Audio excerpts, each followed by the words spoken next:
Hey everyone, welcome back to 996 The Howl. We are at the 50 game mark for the Utah Hockey Club.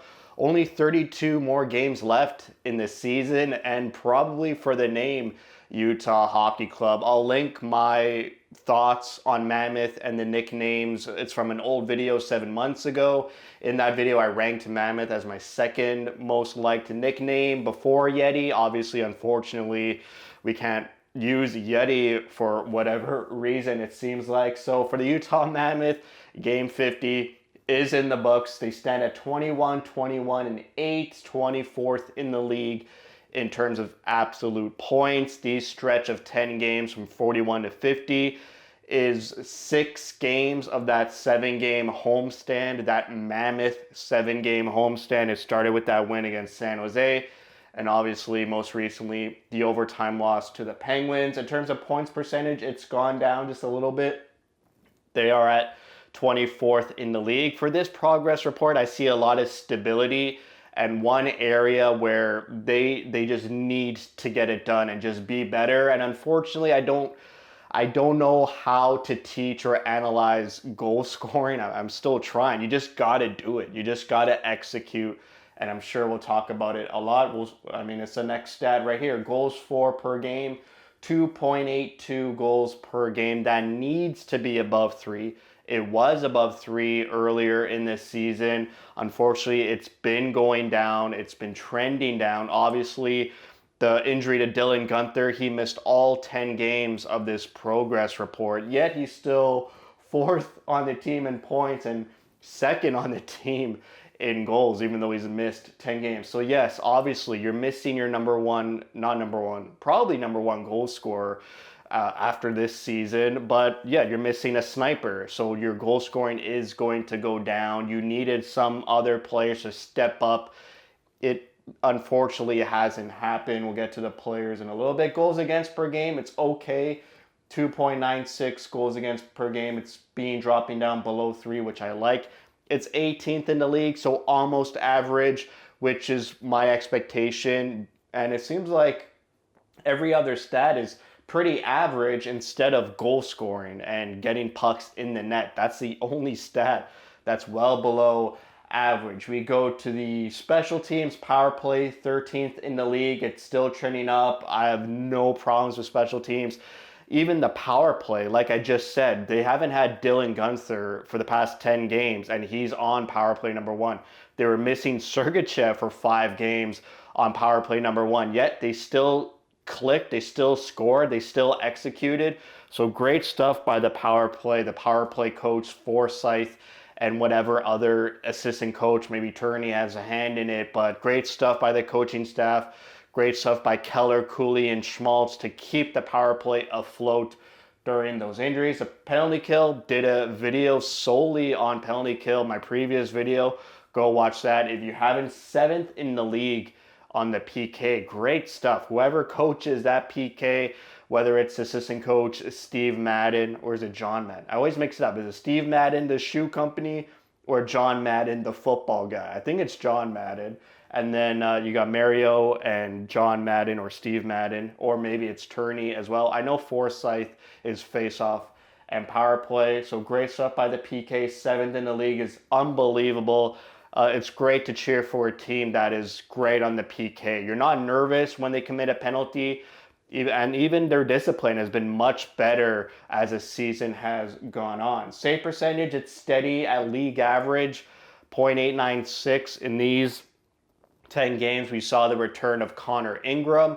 Interestingly enough, both Ingram and Vejmelka, they both played 5 games each in this 10-game span. We'll get to the goalies later, but yes, it could be better, but it's not the reason they're losing games. Some people might say it is, so it's fair argument. You can say that, but for me, league average goaltending, that it's good enough. It can be better, obviously, but it's not the reason why they're losing games, in my opinion, I should say. Shooting percentage, it's down, man. It keeps trending down. 21st in the league. Turney and his teams are usually top 10 in shooting percentage. I think I say this almost every progress report. They're known to just finish and execute. I think last year is well above 11%, like 11.7, maybe even 12%. But yeah, their shooting percentage really low, which is most likely translating to a low goals for per game. Shots on goal per game, it's been going up. Usually under Andre Tourney, they're bottom in the league, like last place. Now they're at 21st, so they're getting a lot more shots on net. Their volume is increasing. Maybe that's sacrificing the quality of shots. We'll have to look into that maybe. Shots on goal against, average in the league 17th at 28.4 shots per game against. League average, it's fine. It could be lower, yes, but it's not a primary reason why they're losing. Faceoffs, still pretty good, well above league average. At 12th in the league. At the start of the season, they were the number one team in the league in terms of faceoffs. It's dropped down, but still above 50% is all I really ask for. And hits per game, it's gone up, but I don't know. I don't like this 30th in the league in terms of hits per game. Like Bill Armstrong, his MO is to be tough to play against, to battle, to be that cactus-like team when the team was in Arizona. Now they're going to hopefully become the mammoth, which is an intimidating animal. You hear them coming.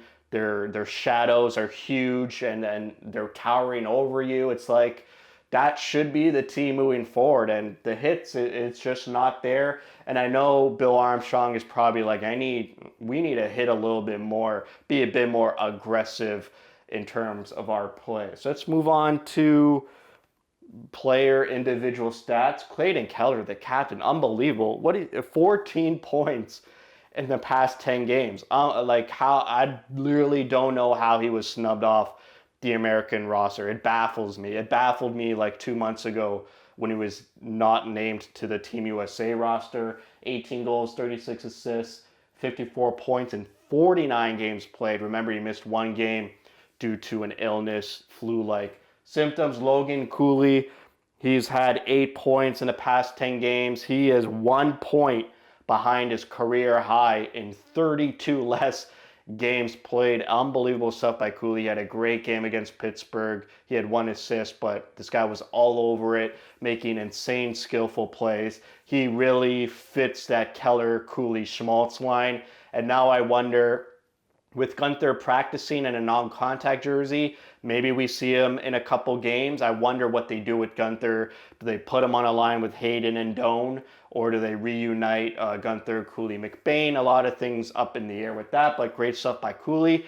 Nick Schmaltz, unbelievable as well. He had an 8-game point streak, and he had 11 points in the past 10 games. 10 goals, 30 assists, 40 points. That's a clean scoring sheet. I still see rumblings online that people don't like Schmaltz. He's doing what he needs to do. There's other players on the roster not doing what they need to do. Gunther, like I said, he's missed all 10 games and he's still 4th on the team in points, 2nd in goals.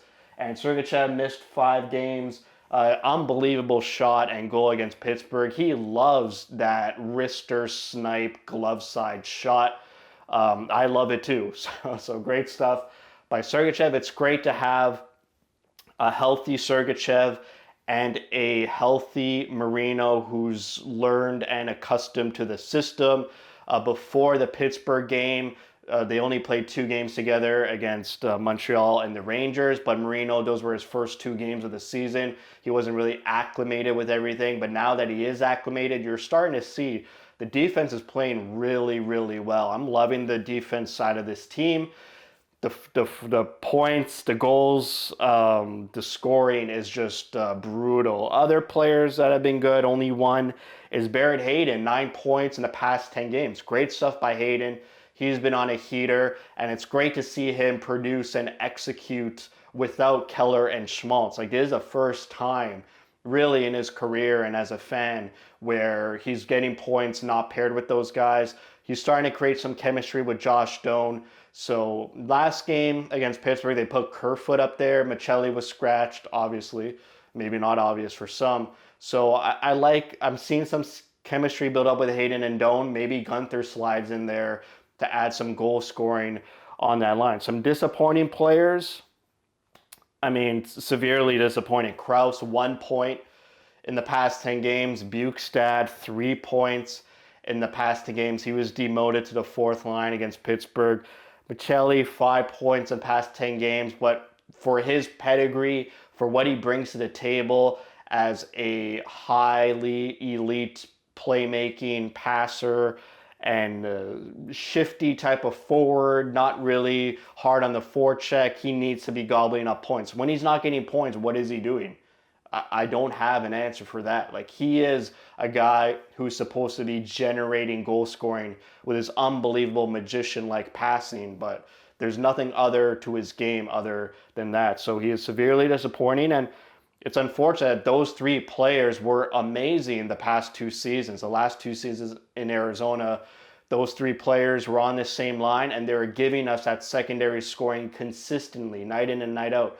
Like, Bukestad had 20 goals last year, and now it's like there's maybe 32 games, maybe up until the trade deadline, and then I think that's it for Bukestad in this organization, to be honest. And I'm starting to mull around the idea maybe Bill Armstrong is looking for a trade with Michelli. Considering he was scratched last night, I know a lot of people don't like to hear that. I'm a huge Michelli fan coming into this season. I thought he was going to break out even higher. He would be named to Team Finland for the Four Nations, but he's just taken a huge step back. Like, for what he used to bring, it's just not there. And moving forward, it seems like he doesn't fit the mold for Bill Armstrong, that hard-hitting, hard forecheck style of hockey. Sure, not everyone needs to be that. You need those highly skilled young speedsters, but you got that in Cooley and Keller and Schmaltz.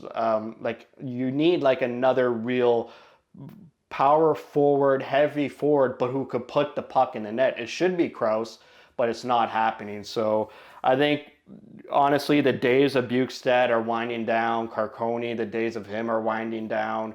Kraus, not really, because he's got a heavy contract. I think it's 2 more years at $4 million. So hopefully this is just a mulligan season, and next season he gets back up to where he should be. But for Michelli, I would not be surprised if we see a trade either before the end of the season or in the off season, just to mix up the forwards a bit. We need another consistent scorer. There's too many guys here. Like, I'll bring in Hayden as well and Josh Stone. Like, Hayden, Doan, Kraus, Bukestad, Carcone, Michelli, they're not scoring consistently. And that's a lot of players, a lot of forwards in your lineup that aren't scoring consistently to help out the top guys in Keller, Cooley, and Schmaltz. So now we'll get to the goaltending. Ingram, this was his return to the season after the passing of his mother. He went 2-2-1, and Vejmelka went 2-3-0. For me, Ingram, I'm liking what I'm seeing. I know there's a schism in this fan base where it's like, hey, fans that have come from Arizona, Ingram's pedigree follows him, and he had a great season last year, and I think that's putting bias on this season. Whereas you have new Utah fans who are just experiencing Ingram for this season, and they're like, yeah, obviously Vejmelka is way better than Ingram. So I understand that. Like, Ingram, the only reason why he's getting a lot of starts is because of his history, because the team knows his ceiling, they know the way he plays, they know he could be a number one. So if you're scared and worried or confused why they keep playing Ingram, here's a quote from Andre Tourney. I'll put it up here. There's no rotation on the goalies. We go one game at a time, who we think is the right guy for tonight. It can be any opponent, recent performance, communication with our goalie coach, related with past performance against certain teams. So it seems like they're going off a case-by-case basis. They're not choosing a number one starter. Maybe just choosing a number one starter would help the goaltending. Maybe just clearly saying Vejmelka's our guy for the rest of the season. Vejmelka is a free agent at the end of the season, so we have to see if the team is going to sign him to a contract, what other moves can they make. But for me, I'm okay right now with both goalies. I think both goalies are kind of playing the same right now. Like, Vejmelka's had a couple rough games, the Montreal game, the Rangers game, yes, like terrible games.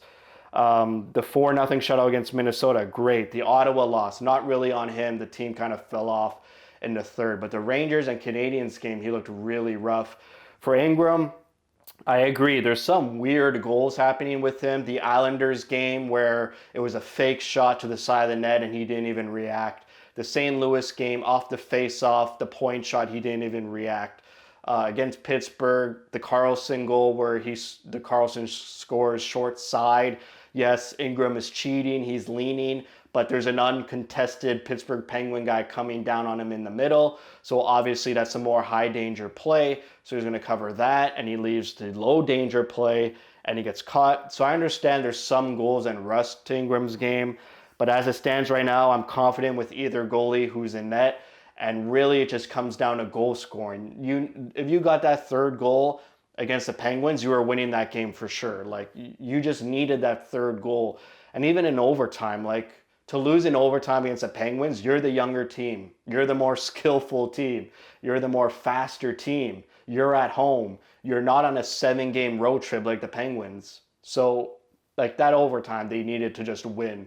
And they didn't. So for me, in these 10 games, it's just the offense is not there. Hopefully that's only because Gunther's been injured. And once he comes back, it's fixed, I would say. But they're running out of real estate. 32 games left. They need to stack some wins together. They've only had 3 streaks of 3 wins in a row, and only one of them reached 4. Like, you can make the playoffs with your longest win streak 4 games. Like, we need to see a 5-game, 6-game win streak somewhere if they want to make the playoffs. So hopefully it starts soon. Hopefully with the return of Sergachev, Marino's established with the D-core. The D-core's looking really good. Maybe that could just give some goal scoring. Like we saw Sergachev score last night. Maybe Marino gets a couple goals. And maybe the forwards can concentrate more on the goal scoring. Maybe they cheat a little bit because they know they have the defense to rely on now with pretty much all their horses except Dursey in the lineup. So that's it for me. Thank you for watching. If you like what you see, spread the word. And as always, thank you for your support.